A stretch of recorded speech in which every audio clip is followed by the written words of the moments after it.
Murder in a small town and a mysterious cold case, almost a half-century old. Unusual? Very unusual. Very unusual. The death certificate had never been filed as well, which was extremely odd. A small group of dogged investigators and an incredible coincidence reunite remains of a teen who went missing with her long-lost family. Being on the receiving end of that phone call, tell me about that day. I was in shock. I was, what? Really?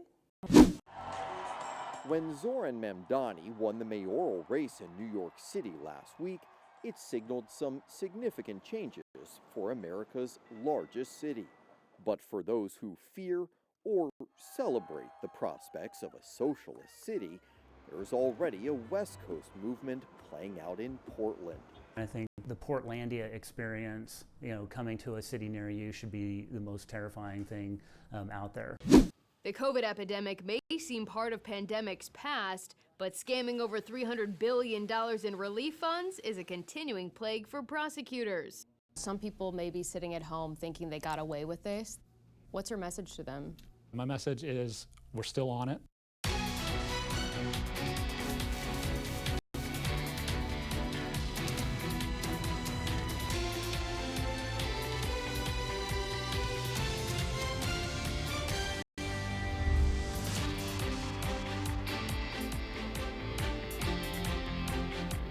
Welcome to Full Measure. I'm Sharyl Attkisson.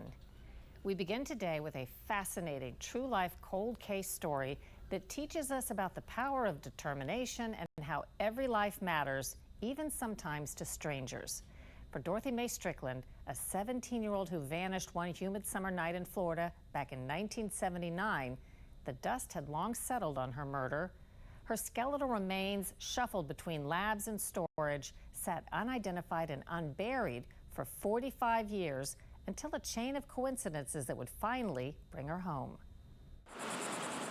Our remarkable story begins 2 years ago at Millennium Cremation Service in Vero Beach, Florida, when funeral director Rachel DeLashmutt got a call about the skeletal remains of a murdered girl. We received a call from Indian River County Human Services, who they oversee indigent cremations, that we were to pick up the remains of a young woman who was at the medical examiner's office. After reviewing the paperwork, we found she had been there for over 40 years. Unusual? Very unusual. Very unusual. The death certificate had never been filed as well, which was extremely odd. What was the name on it? Dorothy May Strickland. No family to collect, no family to order a death certificate, no family to write an obituary. We were instructed to hold on for 120 days to the cremated remains and then scatter at sea. What stopped you from just doing that without anything further? It just didn't feel right. Something inside of me just said, there's got to be family. There's got to be someone out there that knows her. She couldn't find any obvious trails leading to a local family member of Dorothy Strickland, age 17 when she disappeared. Months later, DeLashmutt mentioned the dilemma to a client. And just talking, making small talk with her, I told her the story, what we had, and she suggested I reach out to her husband. Her husband could maybe help. The husband is Chuck Sullivan, a well-known local attorney with deep roots and connections in Vero Beach. What did your wife say when she was describing it? Can you kind of remember how she characterized what had happened? Well, basically that they had the remains of this poor girl that was murdered years ago, and there was nobody to claim the body. And they didn't, I don't know if they didn't know who she was or they didn't know who her family was. And I said, well, yeah, we can find people. Yeah. Sullivan started digging into records, databases, and contacted Indian River County Sheriff Eric Flowers. And I called him and I said, hey, we have this case. Is there anything you can share with me to help me find it? And he said, sure. So I was at lunch at a local restaurant and I was approached by Chuck Sullivan. Can you help me get some old records from the sheriff's office? And I said, yeah, of course. And so I reached out to our records section and I said, hey, whatever Chuck needs, make sure he gets it. Any records on Dorothy Strickland's murder were held here in the sheriff's cold case files. In charge of that office, another acquaintance of Chuck Sullivan's, and some are empty like this one. longtime detective Ed Glazer. So the sheriff calls me and says, hey, Chuck, who obviously well known in the community, is interested in Strickland. I said, the only thing I don't think it's ever been done, and I'll do it today or start, it is looking for her school records. And we had it enhanced. Glazer contacted the school system and asked them to look for family contacts by searching records under the name Dorothy Strickland. Dorothy might have attended school in the county. He also thought to ask clerks to look under the name Clowers, the maiden name of Dorothy's mother, also named Dorothy. And though nothing turned up, that name search turned out to be a fateful and pivotal idea. Probably within a week, maybe, a lady calls me from the school system and says, hey, you know that I just had a gentleman asking for his school records in Indian River County, and he used the name Dorothy Clowers as his mother. I went, really? You're kidding me. I mean, it's just so coincidental. A coincidence almost unbelievable. After 45 years, another caller asking the school system about the same name, Clowers, within a week of Glazer. Between the clerks and his own detective work, Glazer located the caller on the other side of the state in Lee County, Florida, and called him on the phone. I said, this is Ed Glazer with the Indian River, Florida Sheriff's Office, and I'm doing cold case. I ask you one question, does the name Dorothy Strickland or Dorothy Clowers mean anything to you? And literally the phone went really quiet, and he, a couple of minutes later, not a couple minutes, a couple seconds later, so felt like minutes, says, she was my baby sister. And I'm like, what? Both of us are like, what? What do you call me for? And I said, wait a minute now, we need to slow down. You remember anything about her disappearance?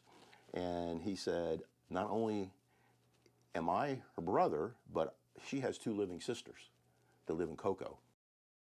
My name is Marvin McDonald. And what's your relationship to Dorothy or Dot? I'm her baby brother by adoption. And I'm Rebecca Clowers. I'm her sister. It just so happened that McDonald called the school district looking for his own records under his mother's name, Clowers, shortly after Detective Glazer's call to the school system. His mind reeled as Glazer explained to him that Dorothy's remains were in Vero Beach. That point on, that phone call, it was like an out-of-body experience almost, because it was just weird. It just kind of like opened up old wounds and everything and brought some memories back and stuff. And after that, I called my wife and called my sister and stuff and started letting everybody know what was going on. Being on the receiving end of that phone call, tell me about that day. I was in shock. I was, what? Really? Nobody has talked about that, because, we look through pictures and stuff like that, but it's like, we don't really talk about that, because it was like when we was young. So I guess we just put it out of our mind because it's been so long. And my mom never talked about it. The memories of Dorothy's disappearance in 1979 are fuzzy. And I just remember the police were at our house that day, and everybody was upset. And that's really all I basically remember from that. And then we was told she was gone, and after that I'm 5, so really wasn't too much else I could do or know. A scratchy photo is the only image we have of Dorothy today.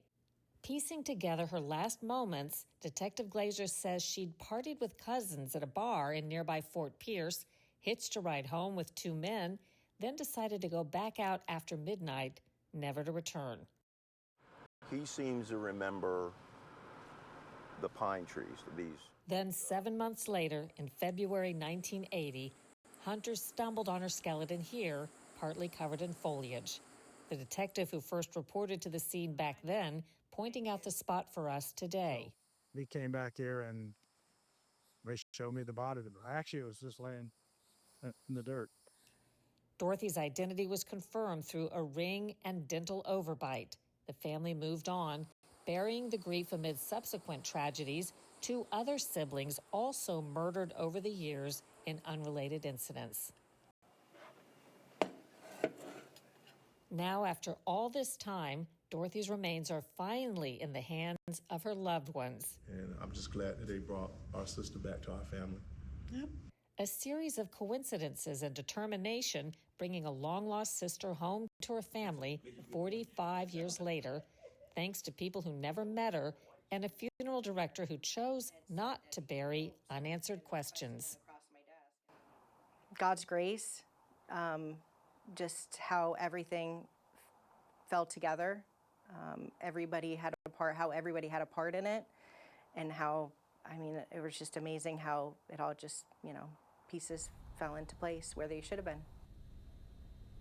As for who murdered 17-year-old Dorothy Strickland, the investigation is still open and now active with Detective Glazer on the case.